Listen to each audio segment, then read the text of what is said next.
za mu faɗi waɗansu addu'o'i guda biyu da duk wanda ya riƙe su yana yi, Allah zai game shi da alkhairin da ba shi da iyaka. Allah kuma zai kare shi da sharrin da ba shi da iyaka. Duk mai nufinki ko ka da sharri, da mugunta, da hasada, Allah zai miki kariya, zai maka kariya. Kuma wannan addu'ar idan har kina kasuwanci,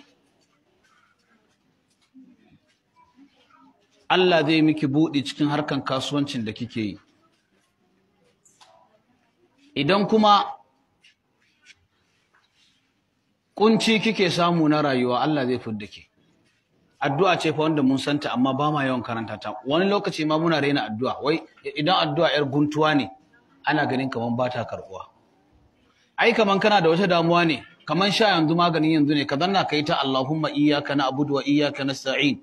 Allahumma iyyaka na'budu wa iyyaka nasta'in. Kiga abun mamaki. Duk ba ma irin waɗannan addu'o'i.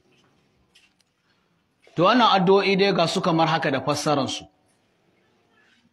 Duk wanda take so Allah ya game ta da alkhairin duniya da lahira wanda ba shi da iyaka, ki leki wannan addu'o'in ki ta yi, karki yadda ki je gidan boka don abokiyar zaman ki tana zuwa gidan boka, zanna ki ta tasbihin waɗannan ayoyin.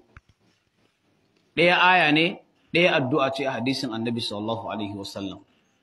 Ayar kuma ita ce kamar yadda ta zo a cikin izo na 3, shafin ƙarshe ne ma a cikin izo na 3.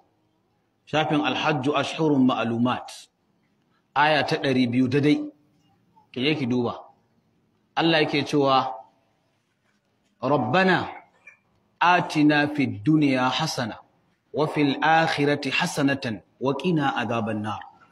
Akwai wanda bata iya addu'ar nan ba anan? Amma da yawan muna shiga kuncin rayuwa sai mu manta da irin wannan addu'ar.